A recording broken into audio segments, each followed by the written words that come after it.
Hello and welcome to this week's feedback episode. So if you haven't watched one of these videos before, a feedback video is exactly what it sounds like. I go through some of the comments on my videos from the week and I respond to them. Some of the comments are positive, some of the comments are negative. It doesn't really matter. As long as I feel like I have something to say to the comment, then I'll reply to it. Now, before I get into the comments, I want to point out that I did, in fact, cover the Al Franken news this week, just not on the YouTube channel. So if you're a patron, you can listen to a 30-minute podcast where Mary, my co-host, and myself discuss Al Franken and whether he should resign. Now, the sexual misconduct topic has been massive, and I haven't really covered it on my channel just because honestly, I haven't really found the proper way to cover it. But I like discussing it through podcast form with somebody else, because then we can kind of go through the allegations and the severity of certain people, of certain actions, like, say, what Al Franken did, compared to somebody like Roy Moore, who I think is clear his actions are a lot worse than what Al Franken did. But the great thing I like about the podcast that I did with Mary is we have a different perspective on whether Al Franken should resign. So if you want to know what side of that argument I'm on, then check it out, because I think it's a good conversation. And it seems really, the progressive movement right now seems kind of split on whether Al Franken should resign because of these allegations or not. But whatever, check it out. I think you'll enjoy it. Now on to comments from the week. So first up, Bernie, if I run in 2020, it would be within the Democratic Party.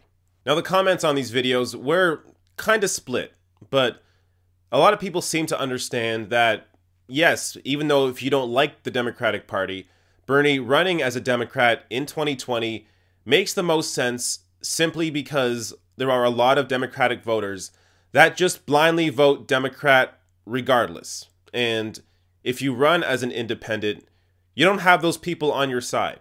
And it's a lot harder to convince people to go out and vote for a third party. That's just the reality.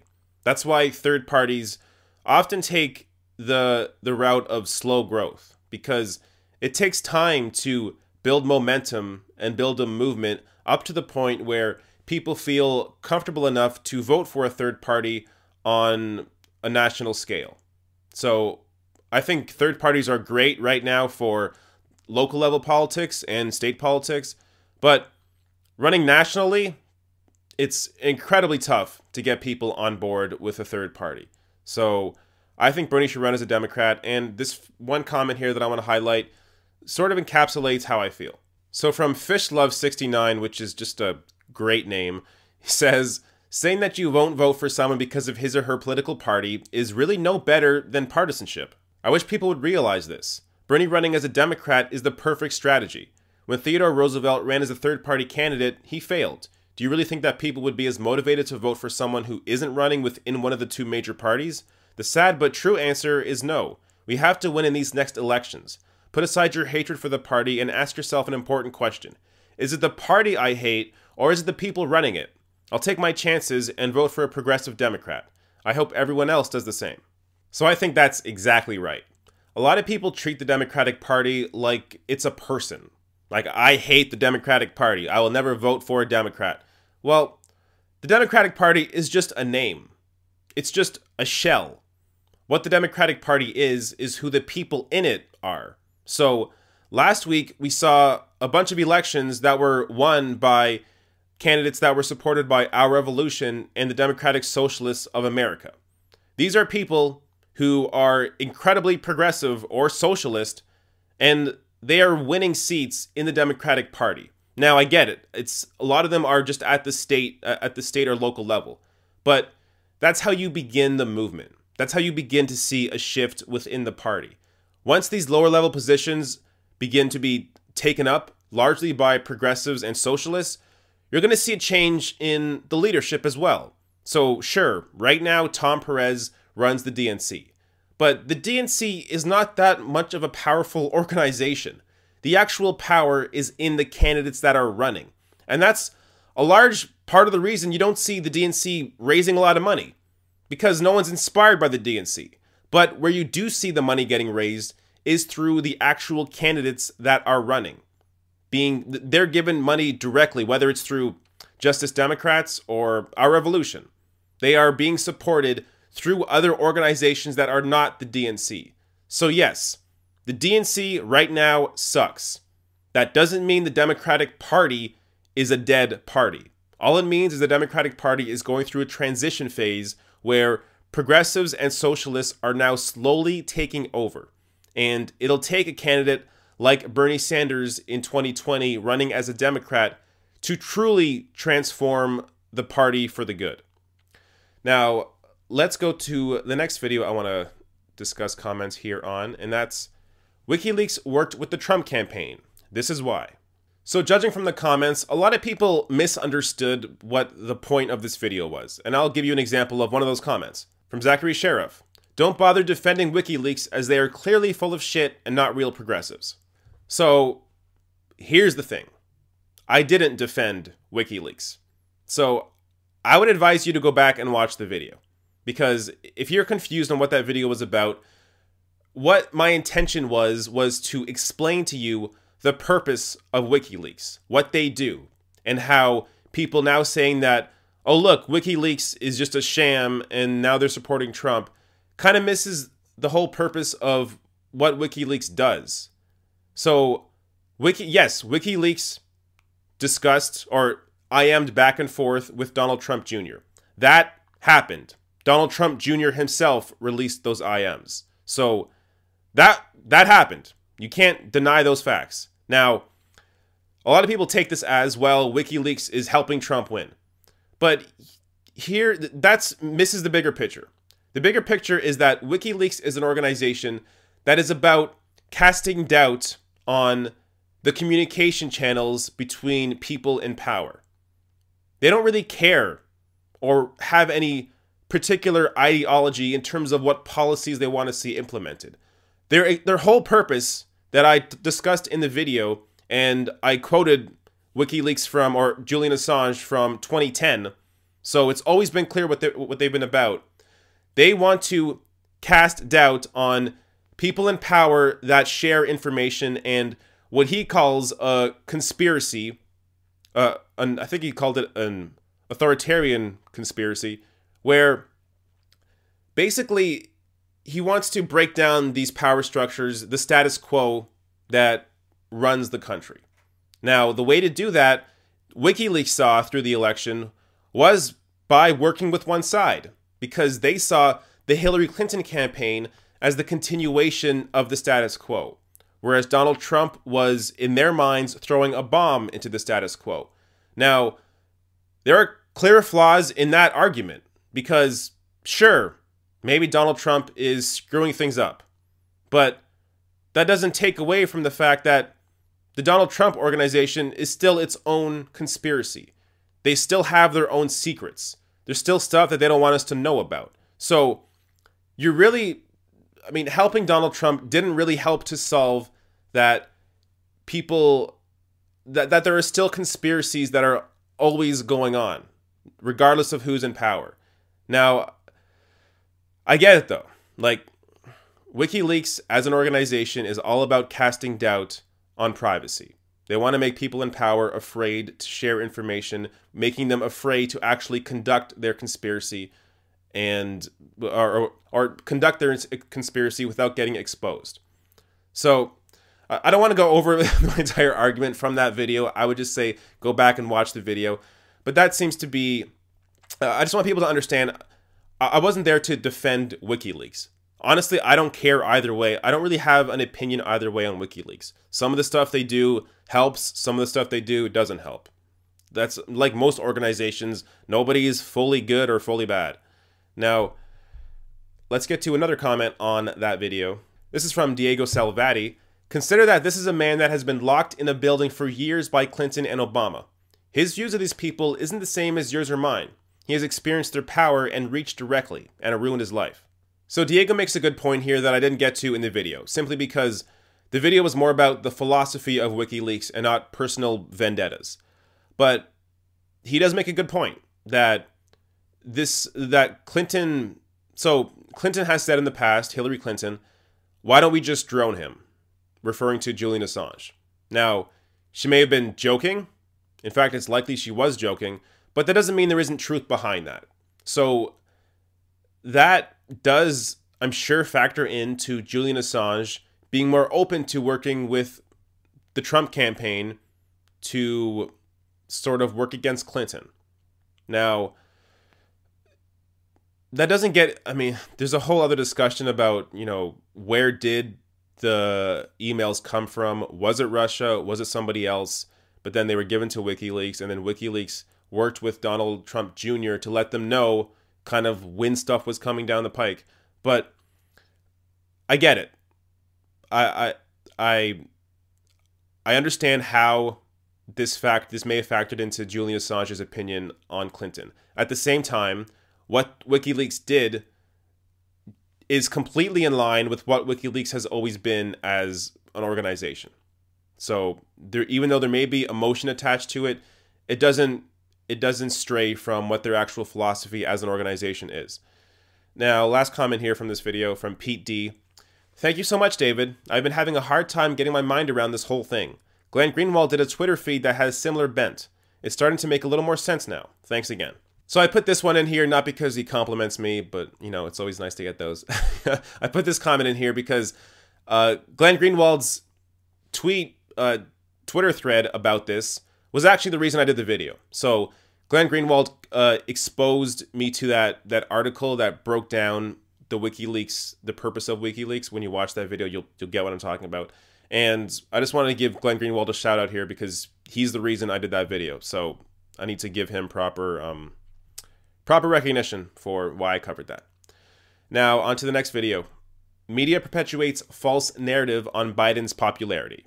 So the comments on this video were pretty much in line with my opinions on what happened here.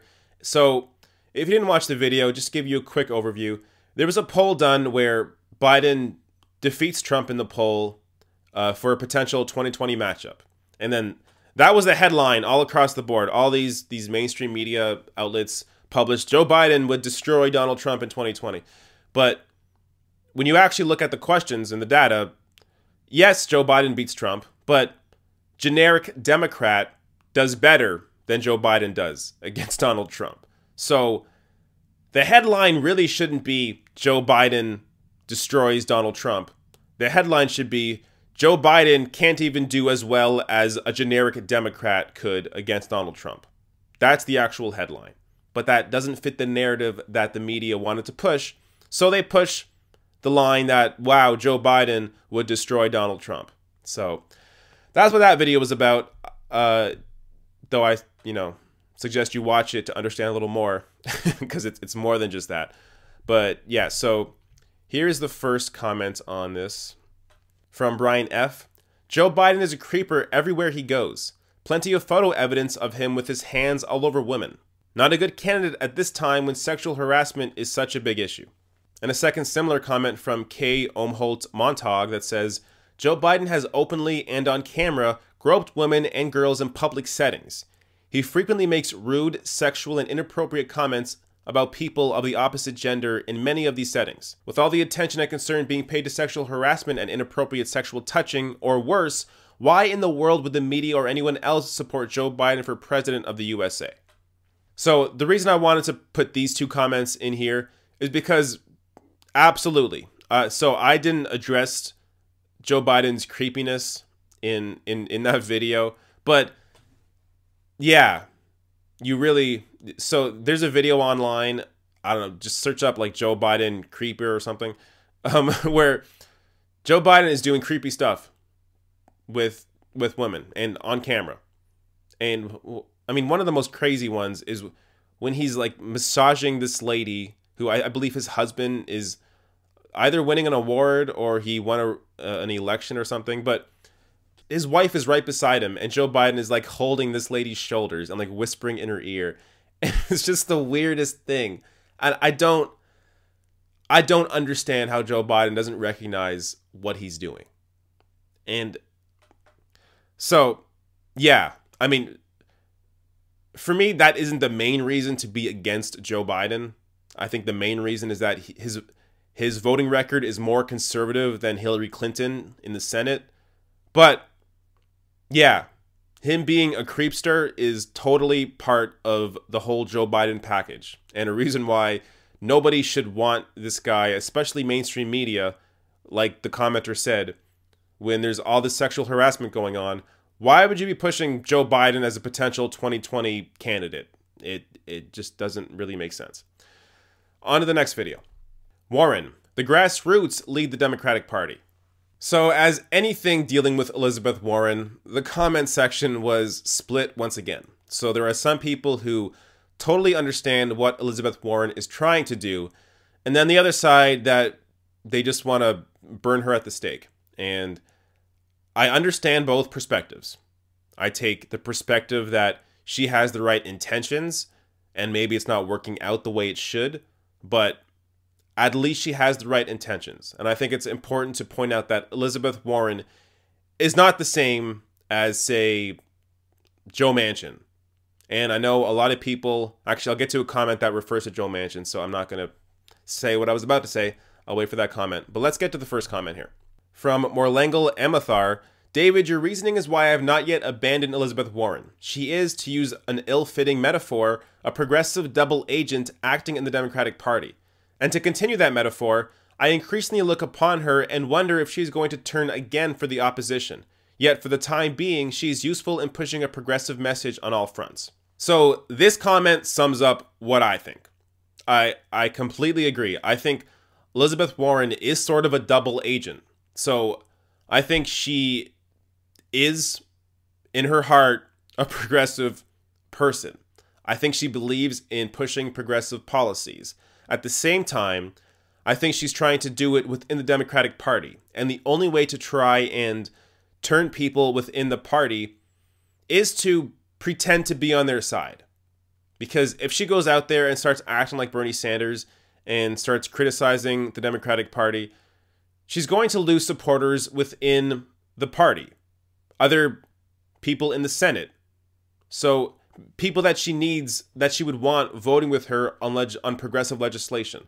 So by her, unfortunately, having to play this two-faced game, she is trying to hopefully grow support for a progressive movement.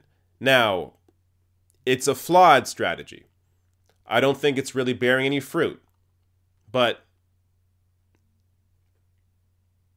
you need people in the party. And look, my opinion on Elizabeth Warren is always changing. Sometimes I think she's great.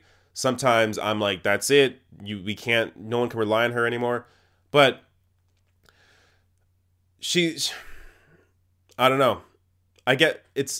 Her intentions are good, but the results are poor.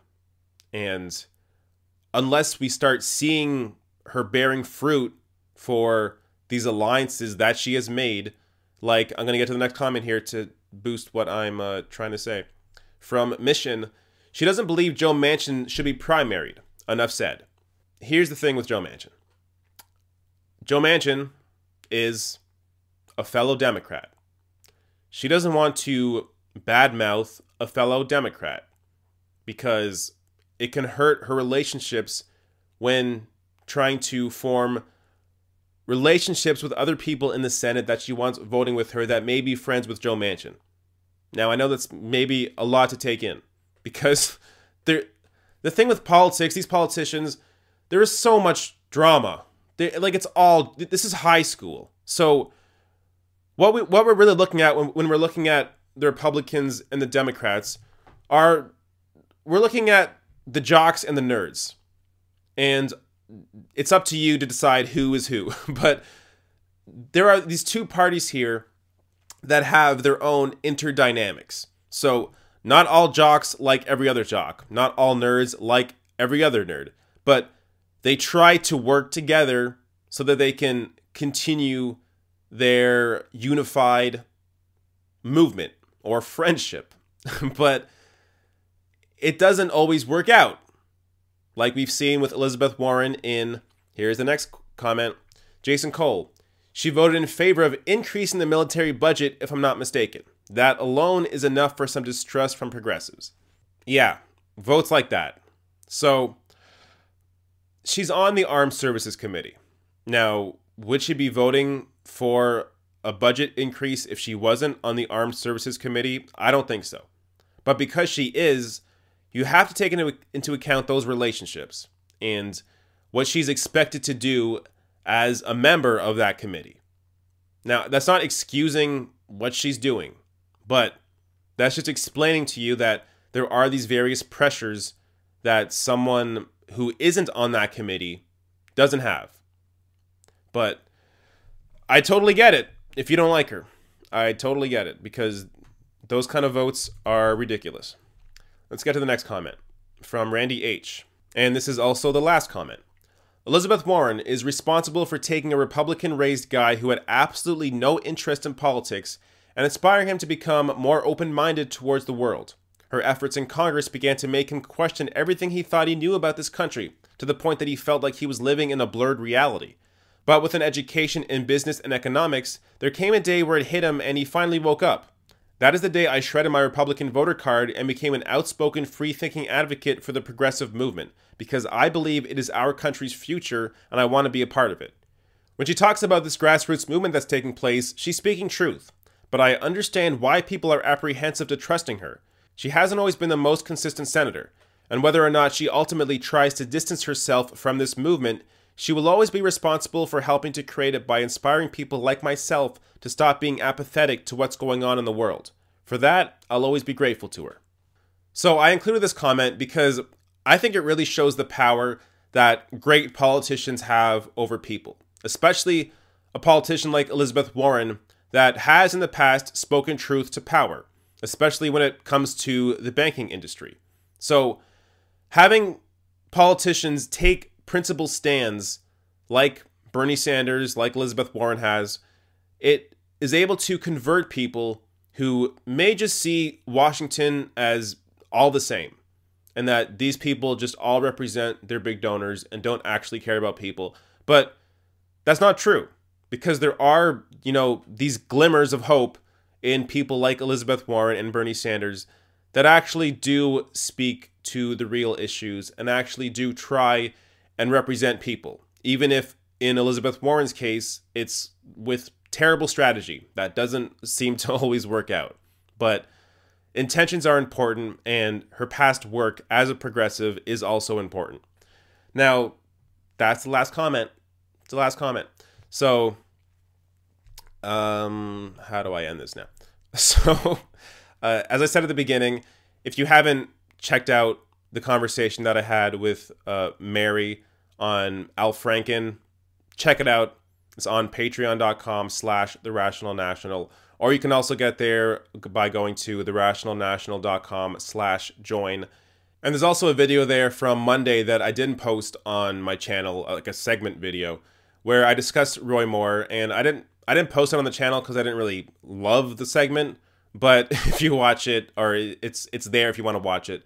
And yeah, so check it out, therationalnational.com/join.